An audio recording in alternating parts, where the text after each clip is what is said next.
बोले श्यावर रामचंद्र भगवान की जय। महर्षि वाल्मीकि भगवान की जय।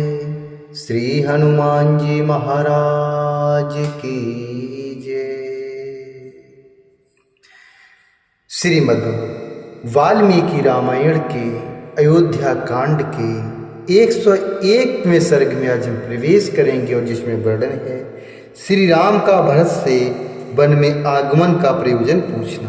श्री राम का भरत से वन में आने का प्रयोजन पूछना, भरत का उनसे राज्य ग्रहण करने के लिए कहना और श्री राम का उसे अस्वीकार कर देना।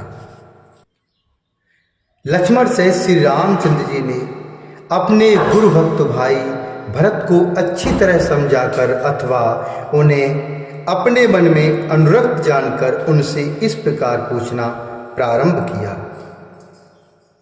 हे भाई, किमेतिदिच्छेयमहं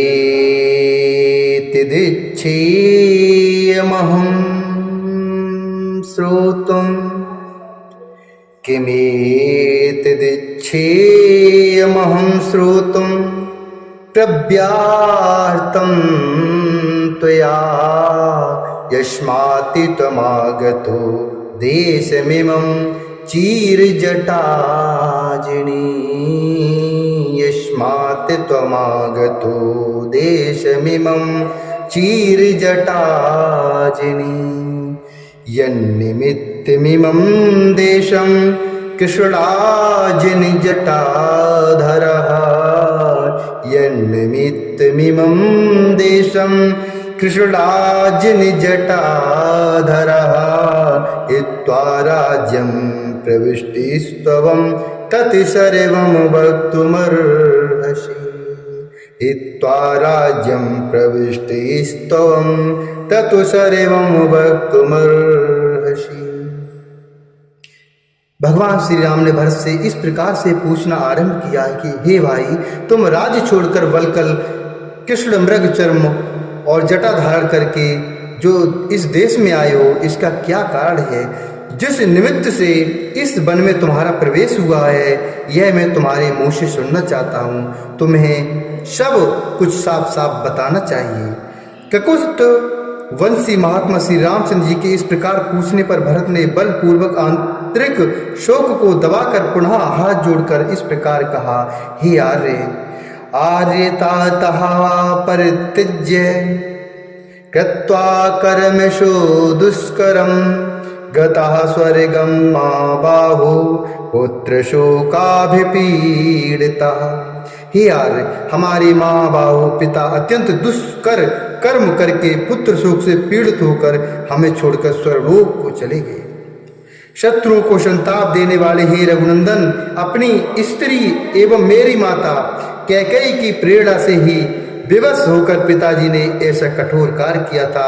मेरी माँ ने अपने श्रेयस को नष्ट करने वाला यह बहुत बड़ा पाप किया है। अतः वह राजरूपी फल न पाकर विधवा हो गई। अब मेरी माता शोक से दुर्बल होकर महाघोर नरक में पड़ेगी। अब आप अपने दास स्वरूप मुझ भरत पर कृपा कीजिए और इंद्र की भांति आज ही राज्य ग्रहण करने के लिए अपना अभिषेक कराइए। ये सारी प्रकृतियां, प्रजा आदि और सभी विधवा माताएं आपके पास आई हैं। आप इन सब पर कृपा करें। दूसरों को मान देने वाले हे रघुवीर, आप ज्येष्ठ होने के नाते राज्य प्राप्ति के क्रमिक अधिकार से युक्त हैं। न्यायतः आपको ही राज्य मिलना उचित है। अतः आप धर्मानुसार राज्य ग्रहण करें और अपने सुहृदों को फल अर्थात सफल मनोरथ बनाएं और अपने सुहृदों को सफल मनोरथ बनाएं। आप जैसे पति से युक्त हो, यह सारी वसुधा वैध व्यरहित हो जाए। आप जैसे पति से युक्त होकर यह सारी वसुधा वैध व्यरहित हो जाए और निर्मल चंद्रमा से स्नात हुई शरतकाल की रात्रि के समान शोभा पाने लगे। मैं इन समस्त सचिवों के साथ आपके चरणों में मस्तक रखकर यह याचना करता हूँ कि आप राज्य ग्रहण करें। मैं आपका भाई, शिष्य और दास हूँ। आप मुझ पर कृपा करें। हे पुरुष सिंह, यह सारा मंत्रिमंडल अपने यहाँ कुल परंपरा से चला आ रहा है। ये सभी सचिव पिताजी के समय में भी थे। हम सदा से इनका सम्मान करते आए हैं, अतः आप इनकी प्रार्थना न ठुकराएं। ऐसा कहकर कैकेयी पुत्र महाबाहु भरत ने नेत्रों से आंसू बहाते हुए पुनः श्री रामचंद्र जी के चरणों से माथा टेक दिया। उस समय वे मतवाले हाथी के समान बारंबार लंबी सांस खींचने लगे। तब श्री राम ने भाई भरत को उठाकर हृदय से लगा लिया और इस प्रकार कहा, हे भाई तुम ही बताओ।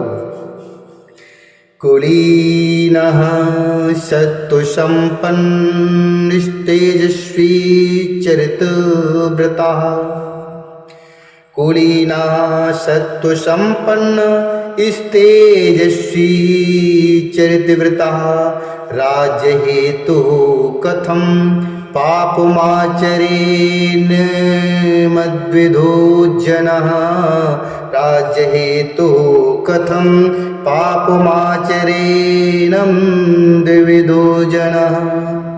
हे भाई तुम ही बताओ, उत्तम कुल में उत्पन्न सत्व गुण संपन्न तेजस्वी और श्रेष्ठ व्रतों का पालन करने वाला मेरे जैसा मनुष्य राज्य के लिए पिता की आज्ञा का उल्लंघन रूप पाप कैसे कर सकता है। हे शत्रुसूदन, मैं तुम्हारा अर्थात तुम्हारे अंदर थोड़ा सा भी दोष नहीं देखता। अज्ञानवश तुम्हें अपनी माता की भी निंदा नहीं करनी चाहिए। हे निष्पाप महाप्राज्ञ, गुरुजनों का आपने अपनी अभीष्ट स्त्रियों, हे निष्पाप महाप्राज्ञ, गुरुजनों का अपनी अभीष्ट स्त्रियों और प्रिय पुत्रों पर सदा पूर्ण अधिकार होता है। वे उन्हें चाहे जैसी आज्ञा दे सकते हैं। हे सौम्य, माताओं सहित हम भी इस लोक में श्रेष्ठ पुरुषों द्वारा महाराज के स्त्री पुत्र और शिष्य कहे गए हैं, अतः हमें भी उनको सब तरह की आज्ञा देने का अधिकार था। इस बात को तुम भी समझने योग्य हो। हे सोम महाराज, मुझे वल्कल वस्त्र और मृग चर्म धारण कराकर वन में ठहराएं अथवा राज पर बैठाएं, इन दोनों बातों के लिए वे सर्वथा समर्थ थे। हे धर्मज्ञ, धर्मात्माओं में श्रेष्ठ भरत, मनुष्य की विश्ववंद पिता में जितनी गौरव बुद्धि होती है उतनी ही माता में भी होनी चाहिए। हे रघुनंदन, इन धर्मशील माता और पिता दोनों ने जब मुझे वन में जाने की आज्ञा दे दी है, तब मैं उनकी आज्ञा के विपरीत दूसरा कोई बर्ताव कैसे कर सकता हूँ। तुम्हें अयोध्या में रहकर समस्त जगत के लिए आदरणीय राज्य प्राप्त करना चाहिए और मुझे वल्कल वस्त्र धारण करके दंड कारण में रहना चाहिए, क्योंकि महाराज दशरथ बहुत लोगों के सामने हम दोनों के लिए इस प्रकार पृथक पृथक दो आज्ञाएं देकर स्वर्ग को सिधारे हैं। इस विषय में लोक गुरु धर्मात्मा राजा ही तुम्हारे लिए प्रमाणभूत हैं। उन्हीं की आज्ञा तुम्हें माननी चाहिए और पिता ने तुम्हारे हिस्से में जो कुछ दिया है उसी का तुम्हें यथावत रूप से उपभोग करना चाहिए। हे सोम, 14 वर्षों तक दंड कारण में रहने के बाद ही महात्मा पिता के दिए हुए राज्य का अर्थात राजभाग का मैं उपभोग करूंगा। मनुष्य लोक में सम्मानित और देवराज इंद्र के तुल्य तेजस्वी मेरे महात्मा पिता ने मुझे जो वनवास की आज्ञा दी है उसी को मैं अपने लिए परम हितकारी समझता हूँ। उनकी आज्ञा के विरुद्ध सर्वलोकेश्वर ब्रह्मा का अविनाशी पद भी मेरे लिए श्रेष्ठकर नहीं है। इत्यादि श्रीमद् रामायणे वाल्मीकि आदि काव्ये अयोध्या कांडे एकाधिक सप्तमः सर्गः। इत्यादि श्रीमद् रामायणे वाल्मीकि आदि काव्ये अयोध्या कांडे एकाधिक शतमः सर्गः। इस प्रकार श्री वाल्मीकि रामायण काव्य के अयोध्या कांड में 101वां सर्ग पूरा हुआ।